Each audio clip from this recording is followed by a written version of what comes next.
Going on YouTube? We are live. Um,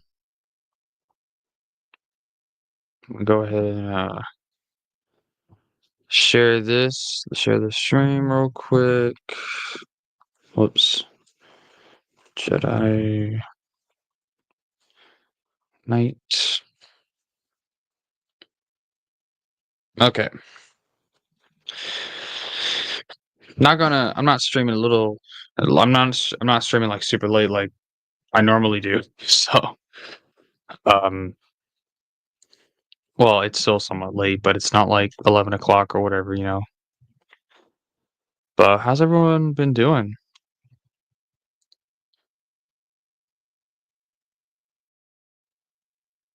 I'll see if anyone joins. I know Matt did a stream earlier today.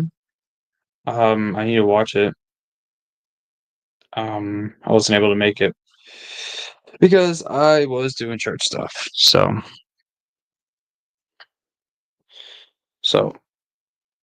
this new microphone I got is really nice. Like I said, it's a Blue Yeti.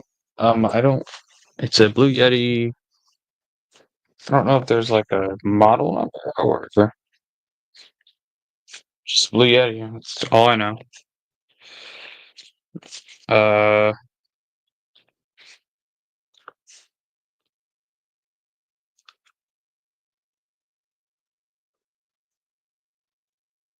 anyway. Oh my goodness. Look at this. Hello. Magneto Alex, my brother. How you doing? I'm doing good. I'm about to meet you in a couple of months, bro. Right. It's coming up. Yeah, man. Excited. My mom got me a shirt. It's a Star Wars shirt, and for Christmas, and I'm like, I'm on Legends Con. It's not EU related. It's just based on the movie, but super nice, man. Yeah. That's cool. Well, I also will probably have a Star Wars shirt that's not EU, but I wore it to the last one, so I'll probably bring it again. Unless I try to dress nice, in which case I won't. We'll see. Shoot, I'm gonna wear my Star Wars shirt. It's gonna be a lot of fun, man. It's a dress to impress. Well, I don't know what. Oh, the books I'm gonna bring. I'm bringing my Jedi Academy trilogy, SFBC omnibus, for Kevin, and then I'm gonna bring lightsabers from Young Jedi Knights. Definitely bringing that too. I don't want to bring too many books for them this time. I don't want them to get irritated with me. Yeah. No, that's fair. Bring like things that you really, really, really, really want signed. I think that's the way to go about it, and do it under 10. Like, don't have more than 10 things. I'd say. Well, I'm definitely getting my SFBC omnibus signed. I think that would make the most sense. I'm trying to also finish the Dune stuff before March, because then I can ask Kevin J. Anderson more than just Star Wars stuff. I can ask him about Dune since he worked on it. So, well, it's gonna be a long time before I get to read Dune. I eventually want to, but I got to get through all the Star Wars stuff first. It gets weird anyway. So, I'd say the first 4 are absolute reads. Beyond that, I mean, if you're really invested, you can. But I'll tell you, it gets weird. The 4th one's weird, but it's like super philosophical, and I like that. But like, I mean, it's not too much of a spoiler. Paul's son becomes a worm. Like, that's like it, without spoilers. Like, the 4th book, if we're getting rid of 80% of it, which is like philosophical meanderings of Leto II just talking about random garbage, then the actual plot of the book outside of that is, would you still love me if I'm a worm? Like, no joke, that is the plot. Without getting into any like spoilers, that is the plot. Would you still love me if I'm a worm? You said Kevin J. Anderson wrote that? No. The first 6 books were written by Frank Herbert. Frank Herbert passed away. Herbert did that. Yeah. Frank Herbert passed away after book 6. And so his son and Kevin J. Anderson worked on 2 books that were meant to be the finale to the whole thing, and then they have written a bunch of prequel stuff. But after God Emperor, which takes place like 1,000 years after, or like 3,000 years after the 3rd book, which is about like Paul's kids, but they're like 7 or 8, Mm-hmm. and then but I won't get too much into that. But then books 5 and 6 are another 1,000 years later, and all the characters that you knew, like Leto was like the second, was the last like character you knew about, like that you've been following since like the beginning of the 2nd book, where like you learn that that Chani's pregnant and stuff. So Mm-hmm. then books 5 and 6, you got whole new characters, and then you got a new threat, and they're called the Honored Matre, Mm-hmm. and they're basically like the Bene Gesserit, except they're super super sexual, and they try to control the world, or control men specifically, through sex. Um, and they're like the big bads now, and it's really weird, and it's it's not the same. It's really weird. Sounds Also, like a yeah, sounds like a Troy Denning story. I started Chapter House Dune, and there's this big emphasis. I feel like I'm missing a book, but like the Dune books have this thing called like the Orange Catholic Bible, where in this version of sci-fi, it's meant to be like an amalgamation of Islam, Christianity, Catholicism, Judaism. All of it's this Orange Catholic Bible. That it is what has survived into the future. Is this amalgamation book that is the faith that a bunch of people hold. Um, but in Chapter House Dune, out of nowhere, they're talking left and right about Jews coming back, and I'm like, what does this have to do with Dune? But Jews are very important to the Chapter House Dune. So I mean, no problem with Jews. I just don't know. I didn't know they were still a thing, because the other books made it seem like it all kind of got like mixed in together. So I don't know, but apparently they're very important. So I'm not too far into Chapter House, because I've been reading a bunch of Malazan, Book of the Fallen stuff, which is phenomenal. So I've been slow on the Dune stuff, but after reading Malazan, I mean, Dune's a cakewalk. This is easy peasy. 600 pages, that's a layup. That's nothing. After the thousands upon thousands of pages I've read in Malazan. That's pretty cool, dude. But yeah, Titus, how you doing? he's always muted. Got to hear his luscious voice. But yeah, so I'm trying to finish Chapter House so I can read the 2 sequels, so I can have something other than Star Wars to ask Kevin J. Anderson about. We'll see if I manage. You got to that. read Saga of the Seven Sons. Yeah, I'll get around to that. It's on my lower priority list. I gotta read Wheel of Time. It's Kevin, dude. It's Kevin J. Anderson. I know I love Kevin, but I got other priorities right now. I could die tomorrow, and I got to make sure I read certain things. Okay, like I got to Oh my finish the god. Malazan stuff. Still, right now, I started a prequel trilogy, because I finished the main 10, and so I'm doing that. And then there's prequels that are written by the co-author of the series, Ian C. Esselmont. And then there's supposed to be a trilogy, but we only have 1 book so far in a sequel series by Erickson. So I got those left, and then I got to start Wheel of Time, because all the booktubers, okay, I got to get on the grind. All the booktubers always talk about Brandon Sanderson, this big fantasy guy, and I don't know jack crap about him except that he's Mormon. But everybody talks about him like every year. His books are always talked about, so they're apparently very good. But Brandon Sanderson, in the same similar fashion to Kevin J. Anderson, Robert Jordan, who wrote The Wheel of Time, passed away after book like 12 or 13, and Brandon Sanderson finished the series. So my idea was I'll read Wheel of Time, read the books that he concluded for Wheel of Time, and then from there it's just a jumping off point to read all of Brandon Sanderson's original work. So that, and I'm also reading Conan the Barbarian, because I'm trying to get more into sword and sorcery, and those older predecessors to fantasy, along with a lot of older space opera, like Clark Ashton Smith or Edgar Rice Burroughs. A lot of the classics to help form Star Wars. Because I thought, if I love Star Wars, then I Ti- should see a lot of the origins. Titus loves Conan the Barbarian.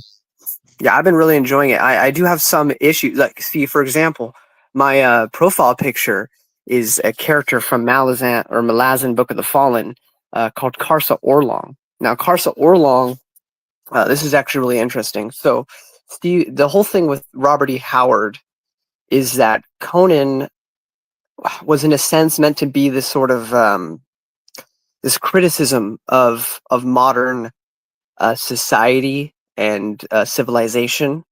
And so the idea with Conan was that because he's like a barbarian, sure, he kills people for money and he does all this stuff, but he's always honest. He's always truthful. There's a bit of purity in Conan because he's not of civilization who, politic and lie and stuff like that. Whereas Conan's always truthful. He might bash your head in, but he'll never lie to you. So, but also when Mhm. Howard wrote these, he was really young. And Steven Erikson was a bit older, and he thought it was a bit problematic to be like, well, is barbarism really better though? So he created the character, Karsa Orlong, who was meant to be a sort of critique of Conan. He's still a phenomenal character, but it's a bit more balanced in terms of is barbarism actually better? Because Karsa kind of like rapes people and stuff early on, and it's like like I don't know if that's better. Which again, I've been reading Conan, and part of my problem is that Howard clearly wants me to like Conan and root for Conan, but then you give these mixed signals. Like in one story, he straight up tries to rape a girl, and it's not addressed as a problem whatsoever. So that's really awkward to read, and I'm supposed to root for this guy. And then I just read recently a story by Howard called Queen of the Black Coast, where Conan basically gets the hots for this lady, and she's super like buff and strong. She's a pirate, femininity, feminism. Mhm. She's rocking it. Um, Yeah. but he's like, sure, I'll join you because you're hot. And they're like, murdering, stealing stuff from other people. He has no idea who he's killing. He has no idea. He has no idea what he's fighting for. He just likes to fight. And so again, it's like this mixed signal of like I'm supposed to be like rooting for this guy, but he also could be like this terrible person. So like it's a bit jarring. Whereas Karsa, it's a bit more complicated. So I kind of vibe with that more. But I've been trying to Yep. read more Conan because I really like Karsa. He's my favorite character in Malazan. So and Conan gives me a lot of those same vibes. So sorry for that long I don't spiel. I just wanted to explain that. I don't know I don't know too much about Conan. In fact, when Titus first told me about it, I was like, who is that?" But, Arnold Titus, Schwarzenegger. he loves Conan. Yeah, they're the pros are excellent. Eh, they're very simple stories. There's like usually not much analysis you can really give them because they're very basic like plots. But it's the imagination that Howard has and the prose in all of his stories is really excellent. Like the writing style. I always enjoy the way that Howard writes things. It's just a lot of fun. Mhm. Um, he's also really good friends with H.P. Lovecraft. So there's a lot of sometimes there's some similar stories in there. Like one of the most famous ones is the Elephant Tower, where he goes to like steal stuff from this place, and he reaches the top of it, and there's this like really like shriveled up like almost like skeleton like guy like in this like kind of throne, and he's got like this elephant head like attached to him. That's like this like god, and it's a really interesting story. But it gave me a lot of H.P. Lovecraft vibes, and it makes sense because H.P. Lovecraft and him were good friends, so or at least pen pals. So So, who's H.G. Lovecraft? What did they do again? H.P. Lovecraft, he was a writer, a pulp writer in the early 1930s. None of his stuff was really popular at the time. It's all popular now because people have Mhm. more access to it. But he would release these stories to like magazines and stuff, like pulp magazines, Weird Tales, which were things back then. They weren't actual like novels. Um, Oh, okay. And so, but if you know of Cthulhu or any of those sort of things that you see in pop culture today, that all comes from him. His whole thing was fear of the unknown, and he was a very big atheist. And he would write about these cosmic gods that, like, you know, the more you try to learn, the more insane you become, because like it's just there's stuff beyond your understanding that you just can't understand, and if you start to understand it, then you would go insane. Or the I forget what's the one character's name, but there's this one deity who's nicknamed the sleeping god. Like, so there's a bunch of other deities, but this one created everything, created all the other gods, created the world as we know it. It's a very atheistic approach to like deities, but like while he Yeah. sleeps, he dreams. And so the entire universe we have is a dream that he's having, that we're all living. And so there's a big incentive among a bunch of the other beings to make sure he stays asleep. Because if he wakes up, then all of us cease to be, which is just a really kind of terrifying concept, like of this God that doesn't care about you, doesn't even know you exist, actually. And if he were to wake up, you just wouldn't be here anymore. So stuff like that, like a lot of existential dread in his stories, but they're very sci-fi in nature. There's also one called the Shadow over Innsmouth, which is this like fishing town where there's this demon slash god slash alien, whatever you want to take it. This guy called Dagon, and he like interbred with a lot of the locals there. So there's a lot of these people with like gills, like on their, and it's that comes a bit from his xenophobia, because unfortunately it was a very xenophobic man. But like I guess I classify racism and xenophobia a little different, because like from what I've gathered from his writings, he didn't actually like hate people that were of color. He just was scared of them, like legitimately scared, like because he didn't understand them. But he also was a bit of an introvert, and he didn't really hang out with anyone. Period. Like not even his own race, because he kind of just stayed inside most of the time and wrote. So he somehow managed to get a wife at one point. I don't know how he did that, because he never leaves his house. But that story is very like xenophobic coded, because instead of black people, it's like fish people. But like it's just, you can tell if you're reading it that it's about something else. So it's a little uncomfortable. But the overall story of Shadow over Innsmouth is really good. You just have to kind of gloss over the fact that there's a bit of racism in there. Also, it threw me for a loop the first time I read one of the stories, because he had a cat back in the day, a black cat, which he named the N-word. So there was a time I was reading one of the stories, and it was talking about the N-word jumping on top of like a bunch of things. I'm like, what am I supposed to be imagining here? This thing's acting like a cat. And then I realized, oh, that's not a person. That's a cat. And so that was a really funny revelation. I was like, oh, okay, that makes a lot more sense now. But it is unfortunate, because it was written in the 1930s. But the ideas are still timeless. Yeah. So was Howard. Howard was also a bit racist, but we kind of just gloss over that, because he made a fun character. But I mean, it's in the 1930s. It's going to happen with the majority of Everybody's writers from racist, that bro. Everybody's racist, and well, not everybody, but yeah. In the 1930s, though, it was very common. So you have to accept stories for what they were at the time. You can still enjoy stories from back then. There's stories that are from like the 1800s that people still enjoy. That people writing those were definitely racist. Like from Frankenstein to Mary to Jekyll and Hyde. Like all those stories are, but yeah, Conan's a lot of fun though, and so is H.P. Lovecraft. Though his writing can be a bit hard for people. It's a lot of big words. I don't mean that to be like, oh, I'm so smart, but like I had to look up a dictionary several times for a lot of the words that he put in there, because they're not words you typically see. Even if you read constantly, it's not words you typically see in there.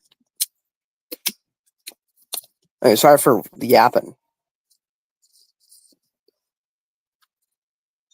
bro's a professional yapper, bro. Scott? Hey, I too am a professional yapper sometimes. what's up, Scott? Not too much. Watch Matt's live stream today. Just doing laundry now. Laundry. Yes. Unfortunately, laundry needs to get done. Yeah. Played in a Star Wars Unlimited tournament today. Store Showdown. Played Cad Bane. Didn't do too well. Damn. I didn't have all the cards I should have had for the deck. It was the first time I played it, so probably not the best course of action to do for a competitive level tournament. But it was a lot of fun. I like that crowd of people because they're EU fans. Oh, so they're real Star Wars fans then. Yeah, the age range of Star Wars Unlimited, I would say, skews maybe 30 years old to 50 years old. So I guess the kids don't play card games anymore. But I used to play Pokemon. Yeah, I played Pokemon a little bit.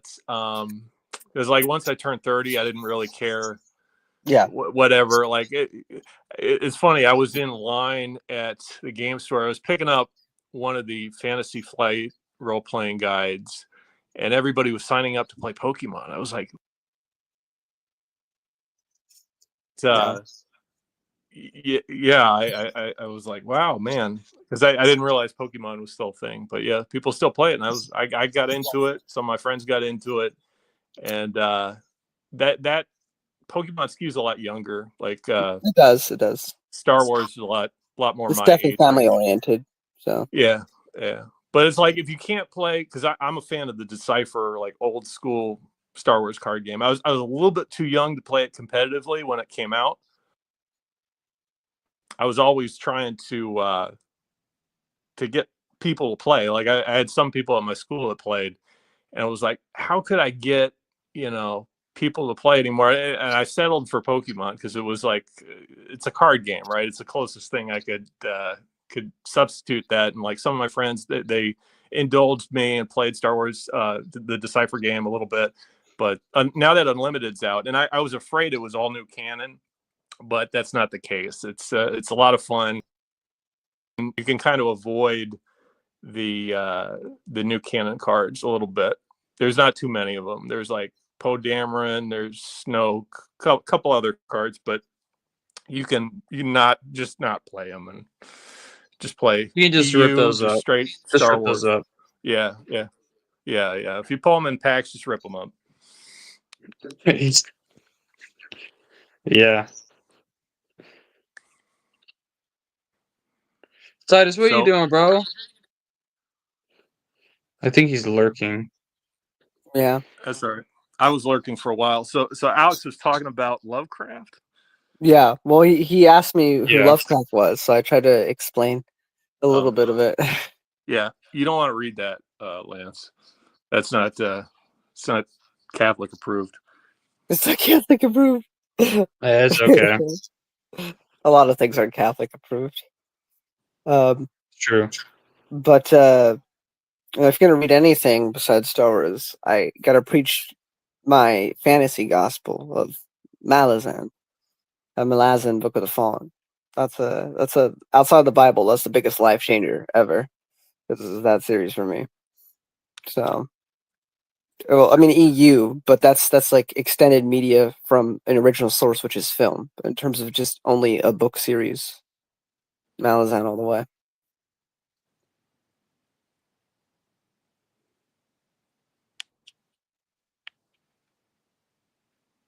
What are you reading, Lance? Well, not really any books. I've been reading comics. Noticed on your stories and stuff. What were you gonna say, Scott? What comics have you been reading? That's what I was. X-Men. Oh, X-Men? Not even Star Wars. You call yourself a Star Wars fan. Yeah. He also started Legacy of the Force, but he didn't finish it yet. Yeah, that's true. I'm on my X-Men phase at the moment. Marvel phase, really. What is this old school X-Men? Or is this the new iteration or the old one? I'm reading the new stuff too, but I've also been reading the Claremont run. Okay.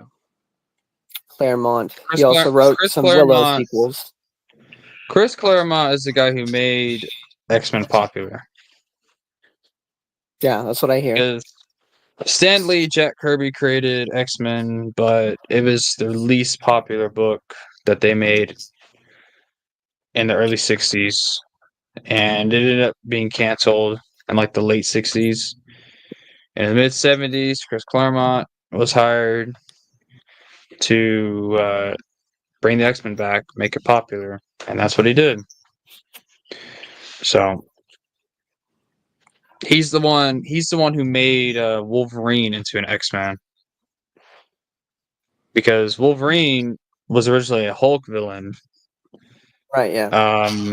And then he brought him back as an X-Men. He also created Storm. I don't know if you know who that is. Yeah. That's his I know creation. X-Men. Nightcrawler's his creation.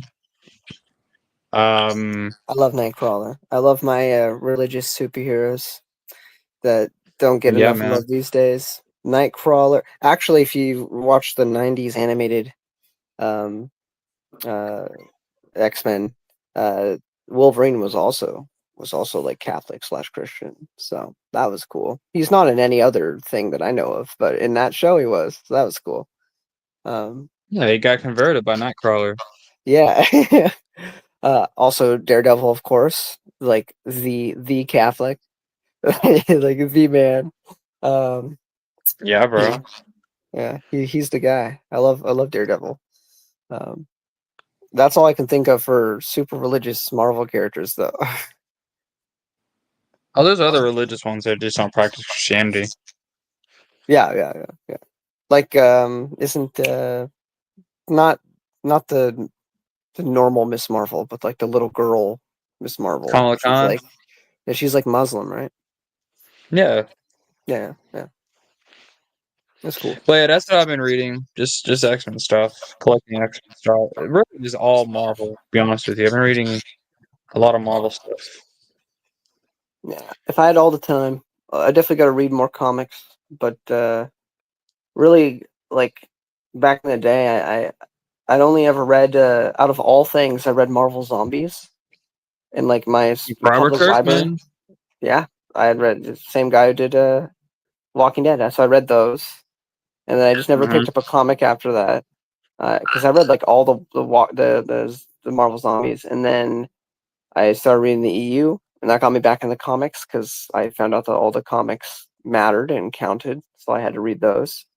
Yep. Then a year ago, like right before Legends Con 1, actually, I had started Ultimate Spider-Man because that wasn't 600 issues of comic books I had to read, as in the mainline one is. It was a digestible 100 something, so I thought that'd be more manageable. But I kind of stopped, and I haven't got back on the grind, so I need to. But I was reading that before Legends Con 1, so maybe it's time to get back on that. And then also Al, who's on my podcast a lot and super lit, he wants me to do or he wants me to read All-Star Superman, so I also got to do that at some point. So A lot of comics, man. yeah, there's a lot of comics in general.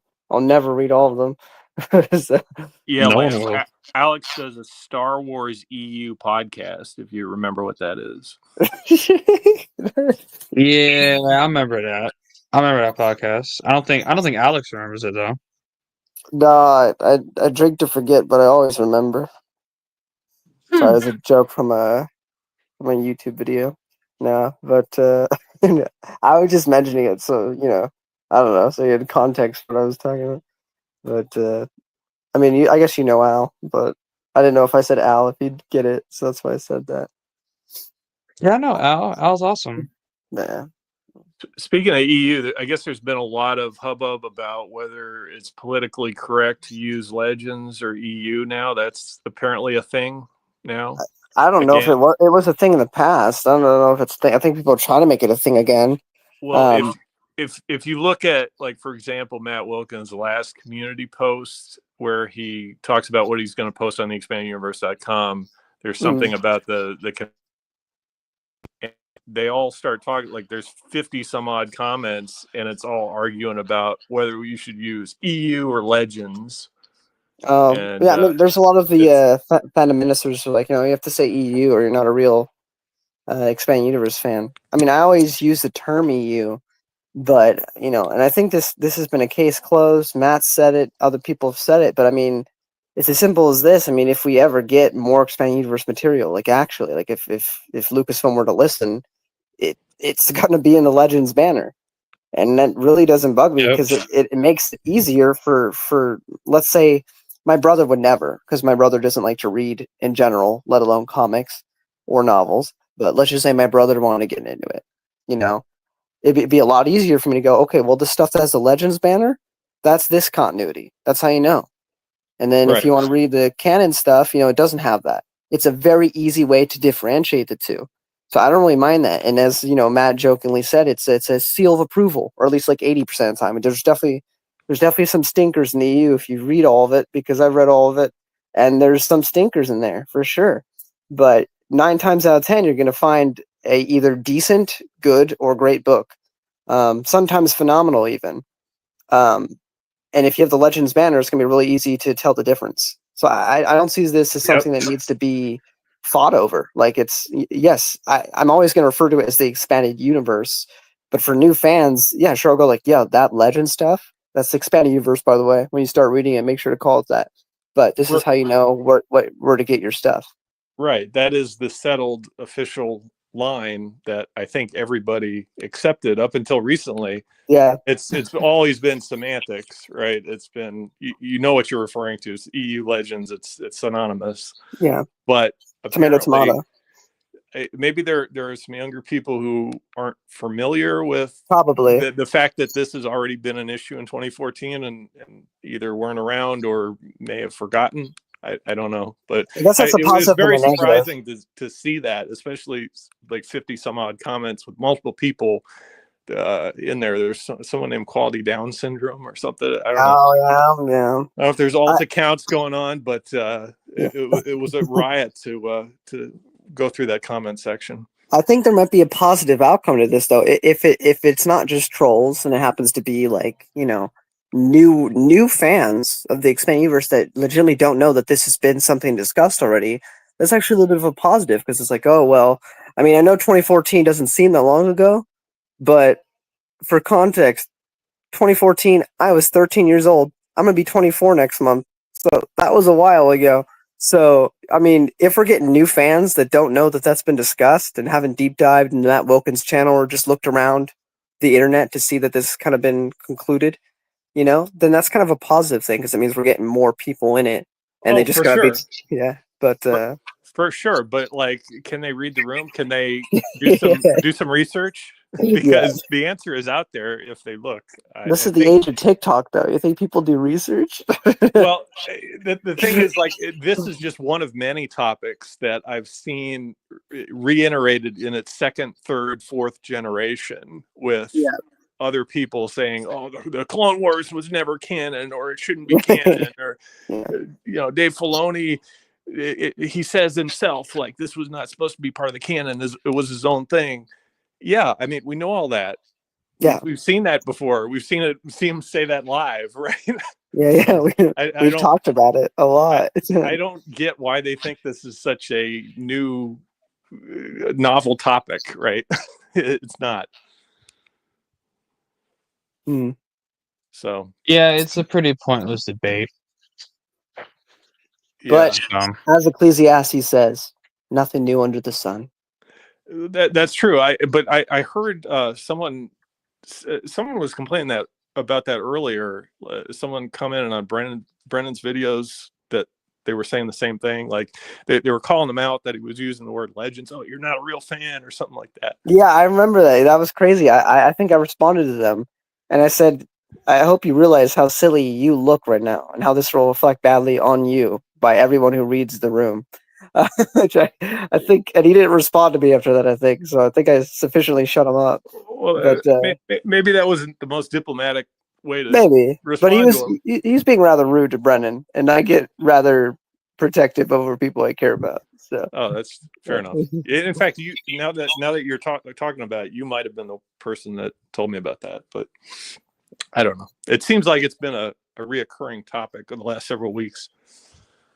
Yeah, Yeah. we just got to repeat the same mantra. It's just trolls. It's trolls is all it is. You know? It's he someone seems wanting to serious. start drama.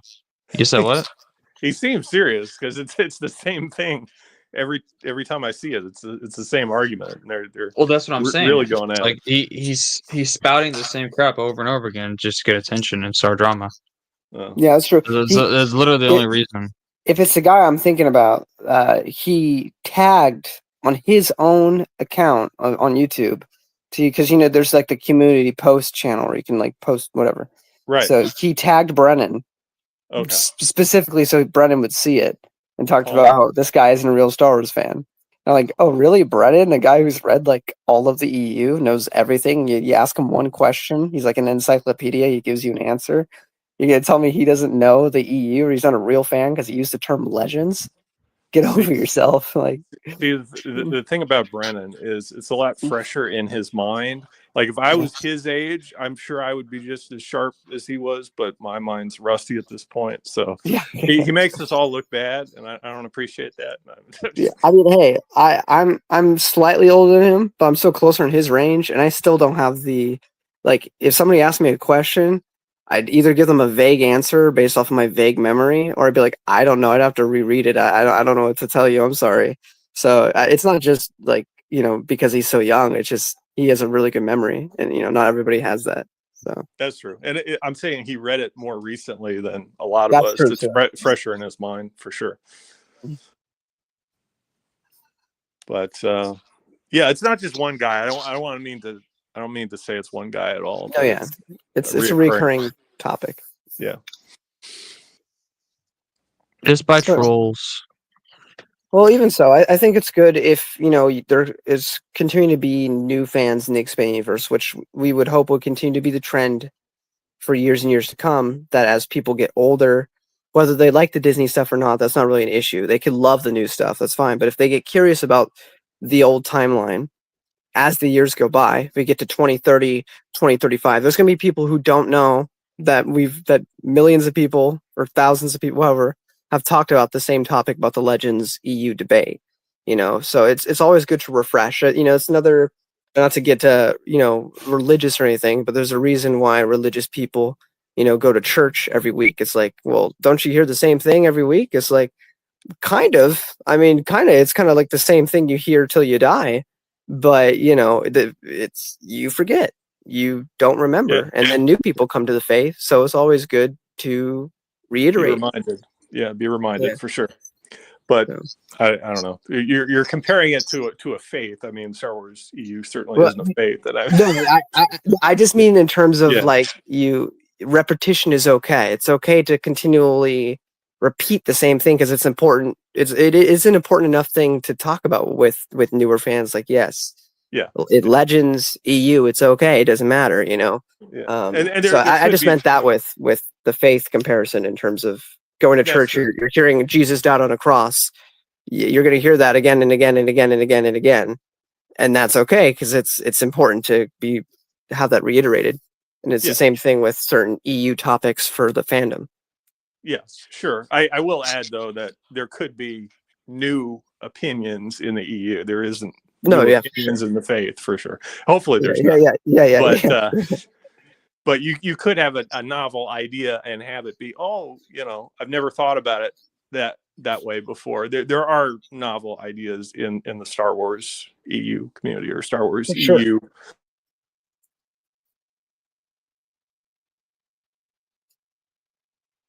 What have you been reading recently, Scott?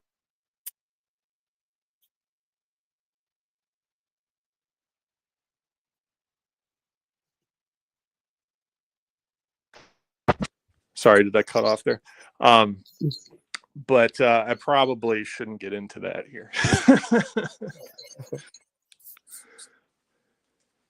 Why is that? Nonfiction. Okay. It's not politically correct. Yeah, we don't read nonfiction here. Yeah. I don't. I I haven't don't read like nonfiction since I was in school, so I just No, try to escape reality for a bit. So I think you do get a lot better information via the book than by podcast, YouTube videos, talks, things like that. yeah, Those you get certain ideas, but they're not the truest form of those ideas. They're repeated things that are incomplete, and people that don't interpret things exactly right. It's better to get things from the source, I think. oh for sure. Just with me in recent years, since I graduated high school, which I say recent, but is as of next year in June will have been 7 years since I was in high school, even though it feels like it was a second ago. Time flies. Um, but I try, I got to deal with work and real life and all that stuff. So for now, I think it's just better for me mentally to just escape to fiction when I have the free time than to delve even more into reality with nonfiction. Not that there's anything wrong with that, but I'm personally not strong enough right now to deal with all that. So that's Look, why we're I'm. talking about. Oh, look who finally showed up! We're 40 minutes talking in. about the differences between fiction and nonfiction. Alex prefers fiction because he can't deal with real life. Apparently, I'm kidding, Alex. Yeah, I've been here this whole time, dude. I've I been know, listening. I've been listening and learning and the secrets. It's good Oh, to yeah. hear you. It's been a while since I've heard from you. Yeah, dude. I haven't talked to you since Noah crashed out, bro. Yeah, I mean, things happen, I was going to say something about Noah that That's okay. I We don't need to. I can't say it, dude. It's water on the bridge. It is what it is. Yeah, they still stalk my videos, so it's probably not a good idea. It was an era for to be certain. The whole EU sphere that was quite the era. What Yeah, are we I talking got- about? Just the whole thing, dude. Like all the past 2 years, dude. It was an era in itself. He's talking about just the internet culture in terms of Yeah. EU with Like- certain characters. Somebody was mean to somebody. Yeah. There was it's a This is tough. little We're more- going to get into a it. little bit more complex than just that, bro. It's just like it was a whole thing. Well, that's the internet for you. People Yeah. are mean to somebody. Basically, Matt had a drama a few years back, and then there was like, the Empire Strikes Back for the past 2 years with new people. So Oh yeah, that's yeah, all. yeah. Yeah. That's not an issue, man. It's small potatoes. Yeah. But I mean, I've been enjoying all the stuff I've been reading. I haven't thought about that for so long. I finished my EU reviews for a second time. I'm never going to be yapping about the EU again by myself. The only Good. time I'm doing that is with you guys. So, or when I do my podcast. So I got no more of me yapping. So there's nothing more to make fun of on my end because I'm So done. Are Do you you reading speed real read, comics? Alex, like Matt does? Do you speed read the EU like straight through? Like read everything in a day? No, I cannot read everything in a day. I will say I really struggle with action scenes in novels. There's few authors that can actually make me visualize it really well. And again, that's not a fault of the author. That's a fault with me in being unable to really connect with action scenes. So whenever an action scene comes on, I'm speed skimming through, making sure I'm not missing like a character death or something important like that. That would be important to the plot. But I'm not really paying attention to the Y-wing does a flip in space and is doing all this stuff. Like, I don't care. I care about dialogue and story and character stuff. So everything else I kind of skip. The few authors that have gotten me to actually pay attention, Drew Karpyshyn with the Darth Bane trilogy. He managed to make me actually like pay attention with all of his action scenes. And I think Troy Denning actually does a pretty good job with action scenes where I like actually can pay attention. But typically, and Stover does a pretty good job making me be able to picture it too. But outside of that, it's all just skimming for me on those sections. So that's the only way I get through books a little bit faster. But I'm still paying attention to everything that I feel is the most important to the plot. So That's how I get through books a little bit quicker. But I don't know if you caught what I said to you, Alex. Like, what do you read real comics now, bro? Like, do you real read, comics? yeah, dude. Because like last time I checked in with you, you said you're reading Ultimate Spider-Man, bro. Yeah, I kind of fell off. Comics, bro.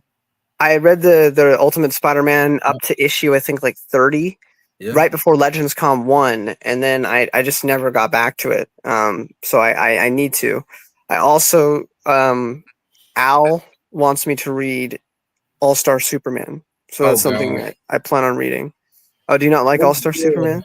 I love it, dude. But you break an old man's heart, dude. Like you sit here and you tell me that you're 30 issues in Ultimate Spider-Man, and you haven't read anything else. Like, yeah, well, I mean, I was finishing up.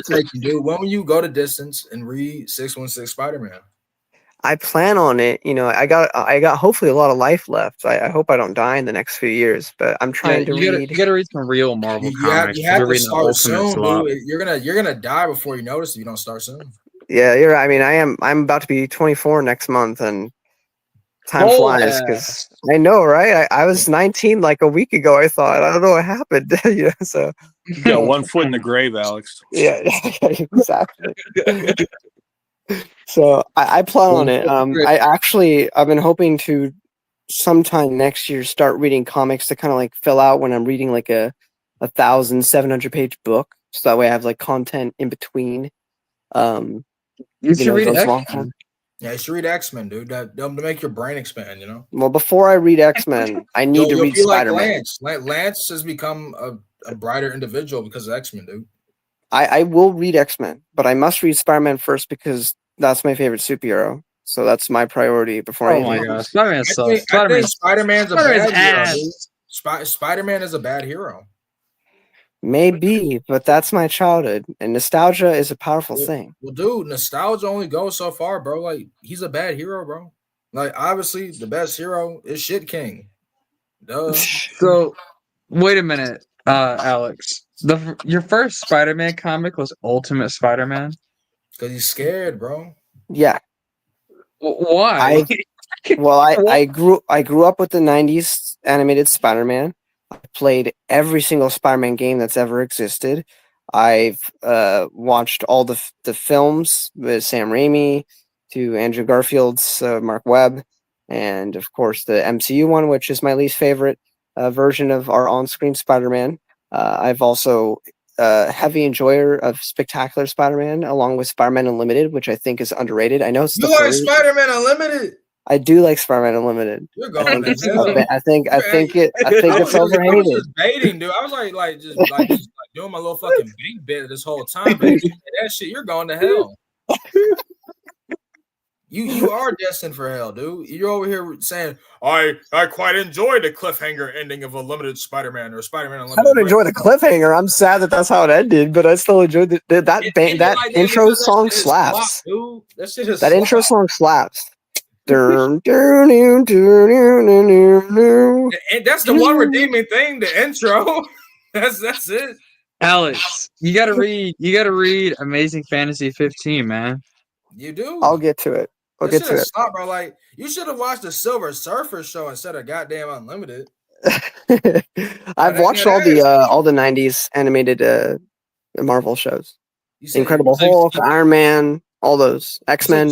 You've seen Silver Surfer. Yeah. Yeah, it's peak, isn't it? I mean, I don't remember that much. I watched it back when it was on Disney XD, but yeah. Oh my god. Now you gotta read Silver Surfer comics. I've heard enough. You said you only remember it. Well, I'm sorry. I was like single digits when I watched it. So. Well, Silver Surfer, he was Norrin Rad. He gets the power cosmic, saves his world, and he becomes the Herald of Galactus. I remember I don't know about the Silver Surfer from Fantastic Four 2 than I do from the show itself. What do you mean Fantastic Four 2? You talking about the movie? Yeah. Jessica Alba and all that. Yeah. Oh my gosh. Drivel. Actual drivel. Yeah, it's really bad, but I remember his design. I think that's what made me look up the 90s animated show on Disney XD. Because it was a cool design. in the movie. Fantastic Four 2, Rise of the Bad Fantastic Four movies. He's got a cool design, but It's still better than Fan Four Stick. He's a cooler character. You got to read Fantastic Four comics. Yeah, you do, dude. You want me to read everything under the sun, but there's so much. There's so little time. I also want to read DC dude, you stuff. gotta read it, dude. You're over here reading 1,000 pages of novels. You can read 1,000 pages of comic books, but you're not. Yeah. Well, I'll read every comic under the sun if you all read Malazan Book of the Fallen. Well, dude, I'm not reading that. Dude, I don't read slop. I don't read slop, bro. It's not slop. It changed my life. It's the most influential thing. Dude, how do I know it's not slop? The most. Okay, hold on. How about this? Here's one quote from the second novel, I bet Deadhouse Gates. It's not gonna be badass. I bet it's not gonna be badass. Let's hear it. All right. Let's see if I can remember it by heart. Actually, oh, the man don't remember it. You don't remember it off the top. No. I remember the overall gist, but I want to make sure I don't butcher it because it's beautiful and the prose are exquisite. Hold on, let me look it up on Goodreads real quick. Goodreads. Yeah. Oy Goodreads. Oy vey. I do want to read more comics though. But Lance, why are you laughing? All right. All right, you ready, Titus? Can't use that word, Titus. Or I those can't two say words. oy vey. No, it's anti-Semitic. Oh my god. That's what YouTube says. Oh my god. Yeah, you're gonna get my channel banned, Titus. Oh my bad, YouTube, my bad. Yeah, because you said oy vey. Yeah, how dare you? You intolerant bastard. All right. Children are dying. Lowell nodded. That's a succinct summary of humankind, I'd say. Who needs tomes and volumes of history? Children are dying. The injustices of the world hide in those 3 words. There's my quote for you for the day. Man, that was okay, bro. That was okay, bro. It'll change your life, I tell you. It's right there with the Bible. Bible then Malazan in terms of the utter empathy and compassion that bleeds throughout the entirety of that 10-book series is unfathomable. It is truly one of I'm no joke. It is up there with Tolkien in terms of some of the greatest literature, fantasy wise, in our time. Dude, I don't trust high fantasy ever since the Wheel of Time, bro. I don't trust none of it. I haven't read Wheel of Time, but that's up next. But it's nothing like Wheel of Time from what I've seen. It's fantasy either. You trust fantasy? That's you're just looking for problems. I got looking for problems because Titus likes fantasy. He likes sword and sorcery. He likes Conan. That is fantasy. That is proto fantasy. That is pre-Tolkien fantasy. Who told you like Conan, dude? Lance did. Well, Lance is lying, bro. I hate Conan, bro. I think Conan's a stupid character, bro. He's baiting. He's reading Conan comics the other day. How am I baiting? Give me evidence how I'm baiting. You were reading Conan comics the other day. Conan comics. We caught you in a lie there. But yeah, I like Conan, dude. He's right. Yeah. So he does like some fantasy selectively. Oh, did you hear my spiel earlier about Karsa Orlong? Yeah, I heard a little bit of that, dude. Yeah. This is why you got to read Malazan. You got to meet Karsa. Favorite character. Phenomenal. He's like Solomon Kane, but mid. He's like Conan, but better. Who, Solomon Kane? No, Karsa Orlong. How can you be better than Conan? Doesn't make sense. Because they don't ignore the fact that Conan rapes and murders people, and they don't address it. Well, what's wrong with that? I'm saying he's a barbarian, dude. High adventure. Yeah, but we're supposed to root for him. That's the issue. But one addresses that, the other doesn't. To root for Conan, dude, just because he does a little bit of raping and pillaging. Okay. Yeah.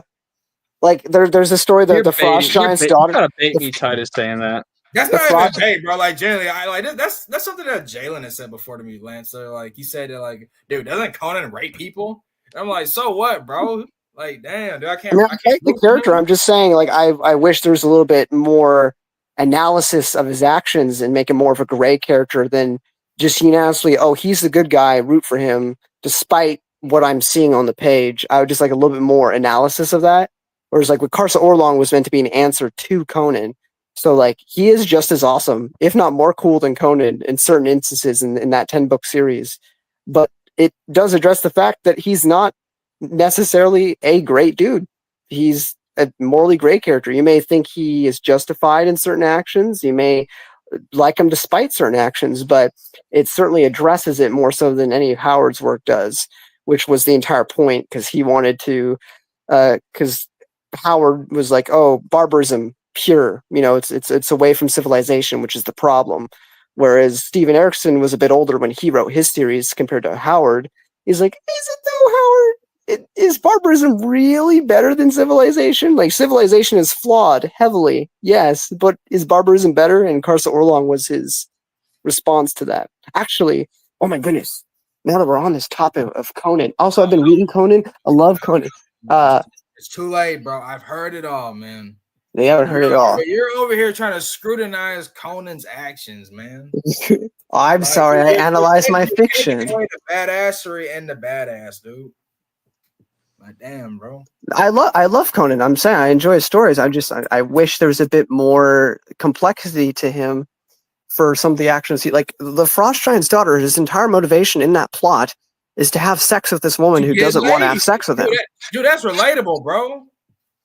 I don't know. I've never related to wanting to forcibly put myself upon a woman, but if you do, that's understandable. Oh my god! Oh. now you made me look bad, bro. Yeah, I'm just messing with you. You can street my words, bro. This is gonna be like using like a court case against me in 30 years, bro. No one's gonna use anything on you. You're okay. You're fine. Cancel culture's gonna get me, bro. Thanks to you, bro. Thanks to you. Yeah, we're coming up on an hour in. Yeah. You're going to hell, Tyrus. I'm going to hell. What the hell? What am I going to hell for? I don't know. Exactly, because I've done nothing but defend my glorious King Conan. These allegations of him raping people, of him pillaging, of him being a bad person. I think Conan's a badass, dude. He's an unapologetic badass. It's because you said oy vey, now you said goyous. That's crazy. No, yeah. I said glorious, not goyous, glorious. Oh, I thought you said goyous. No, it's like Boba Fett, dude. Like I don't care. Like Boba Fett is like a dickhead or nothing. Like he's a badass, bro. I don't even care. You know. All right. Well, you see, I wanted to get back to this for a second because, well, I have an excuse now, and I really love Conan and Karsa Orlong. But a lot of people, when Erikson wrote the 4th book of the Malazan series, House of Chains, they really hated Karsa, even though he was basically exactly like Conan, and were upset. And so Erikson basically wrote an essay explaining himself, which was really funny that he did that, or felt the need to do that. But some of what he says is like, historically within the genre, the role of the barbarian is roughly split into 2 morally laden strains. On the one hand, they are the dark horde threatening civilization, while on the other, they are the savage made noble by the absence of civilization. In the matter of Karsa Orlong, we can for the moment disregard the former and concentrate instead of the noble savage trope. Just like Conan, such barbarians are purer of spirit, unsullied and uncorrupt. While their justice may be rough, it is still just. Which again, I take issue with Conan on that front because he tries to rape people on occasion. One could call it the playground wish fulfillment motif, where prowess is bound to fairness and punishment is always righteous. The obvious, almost definitive example of this is Robert E. Howard's Conan, but we can take a more fundamental approach and consider this barbarian trope as representing the other, but a cleaned up version intended to invite sympathy. And I won't get into the whole thing. You can look up the problem of Karsa Orlong, but it's just crazy to me how Howard can write this character and have him do that, and then just be like, "Yay, Conan, we love this guy." But I just read Queen of the Black Coast, and that was a phenomenal story. Really enjoyed it. Outside the fact that Conan found the pirate lady hot, and so he started murdering people that he has no idea who they are. They could be good people. They could be just trying to feed their wife and kids, but he's killing them all because he wants to get laid. And I think that's kind of crazy. That's like some You stuff. You know, like the Netflix show You gets obsessed over a lady. Like that, but like times 10 because he's buff.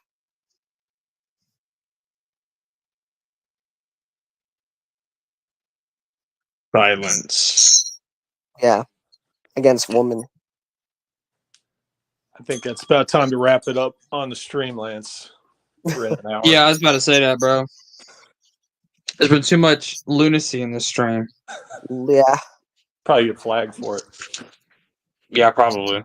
I don't know what's been happening lately on streams that I come on. Like the other day, there was something about like Kool-Aid. I got scared. This is never. Kool-Aid? Yeah. Cults. Yeah, there was a Jim Jones reference on the last. Yeah. We luckily ended it real quick. It was like at the last. Like the well, last comment before we ended the stream. Yeah. I'm sure there's going to be some people mass reporting the stream. Yeah. Yeah. But since we named a certain Cut the YouTuber live earlier. so we can talk without being monitored. All right. All right. Thanks, everybody, for joining. You have a good night. Bye-bye.